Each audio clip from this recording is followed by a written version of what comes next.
What's up, guys? I'm Alex. I'm Jason. We're the Table Monkeys, and we are here with a quick video to talk a little bit more about the martial arts side of arm wrestling. This is basically a video about counters for the most part, but the real sort of theory or idea behind it is the idea of moving your body around the pressures that are happening in your hand in order to counter or adjust to the match that's happening, right? So when that happens is basically always when you start to lose something. And the two most important sort of aspects to the beginning of the match, other than rise, which is kind of connected to both these. Like if you start to lose one of these two things, you're probably losing some rise as well. But those are pronation and cup, right? So we want to talk about what happens when you start to lose that and what kind of your two counters are that you have depending on how you like to move your body. Yes, and one of these counters is going to be King's Move, so we're just going to go right in the strap. Though the King's Move only works inside the strap, all the moves will act the same inside or outside the strap. And if you were to do this outside of the strap, like the King's Move part of it, you probably will end up just going to the strap. Yeah. Unless your opponent just has complete control. Yeah. So the first fundamental we'll talk about, what do you do when you lose it, will be pronation. Right. So I'll lose it. Yes. And I'm going to lose it, so I'm going to try to move it so I don't lose it. Exactly. And him losing pronation means I'm gaining cup. For the most part. Okay, so we're going to approach this as if we're both top rolling in the start, like we're both fighting for hand, and then one of us, so me, I start to lose hand, all right? So both fighting for hand, I start to lose some pronation.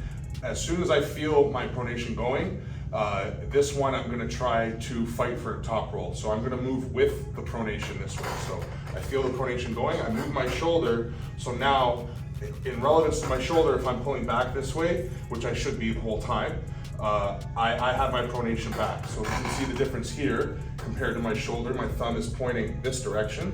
When I go this way, now my thumb is pointing at my shoulder. So as long as I'm pulling back, I have my pronation back. Alex continues to drive to try to fight it back, and in doing so, it should turn into a position where I have his hand now, and I'm winning, and or at least I've won the hand. Now I can try to win side of table back. exactly.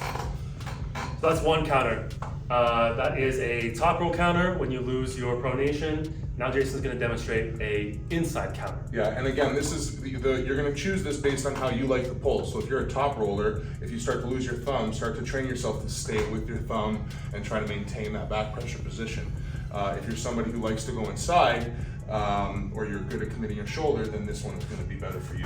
So again, we're both going to fight for hand in the beginning, both go up, I start to lose some thumb. As I feel myself losing that thumb, instead of trying to charge or race and fight for it, I'm just going to come forward, give it up a bit to really land my hook, right?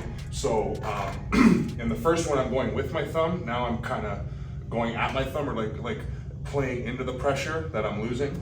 So if we do that again, both go up, and then bang, I land in here. Now, if he's a top roller, this is going to be this is a great way to put him in a hook, is to actually fight with him in the top roll for a second in order to drop him into this, which it could land more defensive, but you're in a hook now. Yeah, and then you brought up a common issue or mistake that people make is that you're a hooker, I'm a top roller, you think, okay, well, I'm just gonna shoot for the hook because I know if I get in a hook, I'm gonna win. But if you don't fight that top roll pressure at the beginning, then you're probably not gonna get that cup. Yeah. You're just gonna allow me to take your hands, you're gonna fall right into my trap, and then you're not gonna get into your spot. Yeah. You have to slow down the pressure first. Yeah, and Devin talks about this a lot, of knowing that the way to the move. So again, think about the hill of arm wrestling techniques. You always have to try to get to the top in order to be able to jump down the hill to where you want effectively. If you just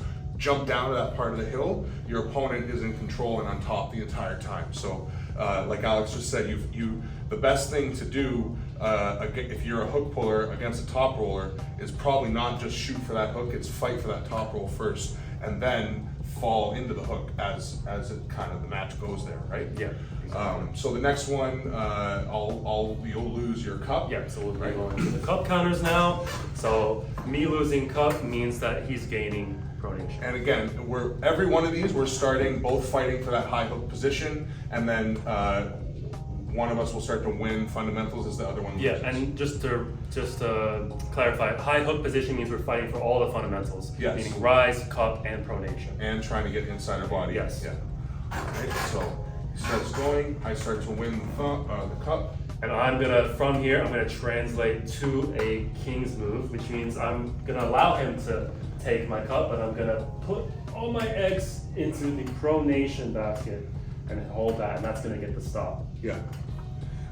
And when you're performing that, you're also he's rising and fighting up and back a lot, right? Of course, there's never just one pressure going on, but the most important one to hold in a king's move is the pronation. Yeah, exactly.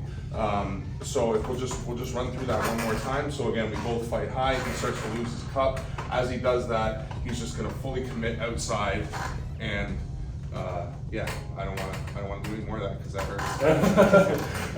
Yeah, and there's some more technique in a king's move and how you apply it to the strap. Again, this is why it's so effective in the strap and is really a strap-based move, which you can look up other videos of how you do that. But it all starts with feeling yourself losing that cup, knowing not to try to keep fighting for it, and knowing where to roll and go with your body, right? Yeah, exactly. So the next one Next one will be an inside counter. Yeah, so this is, again, coming forward, someone who wants to commit their shoulder.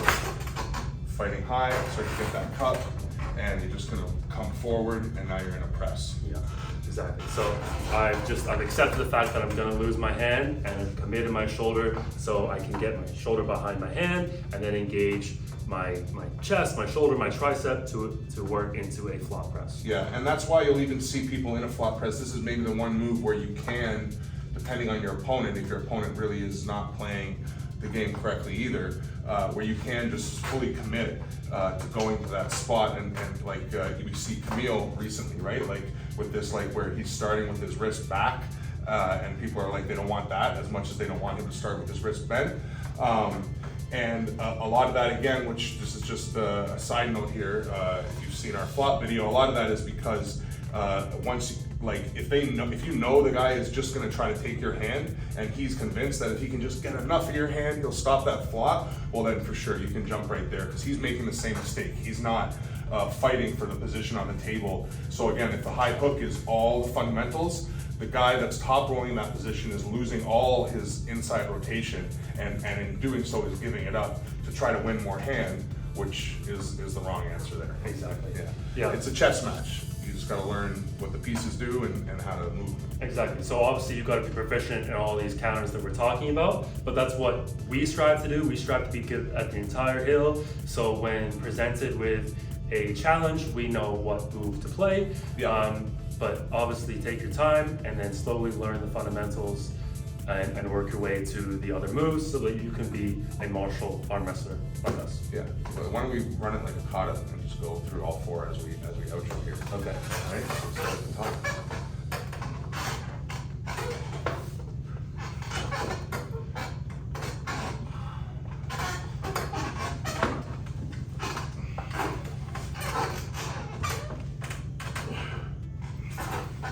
And that's it.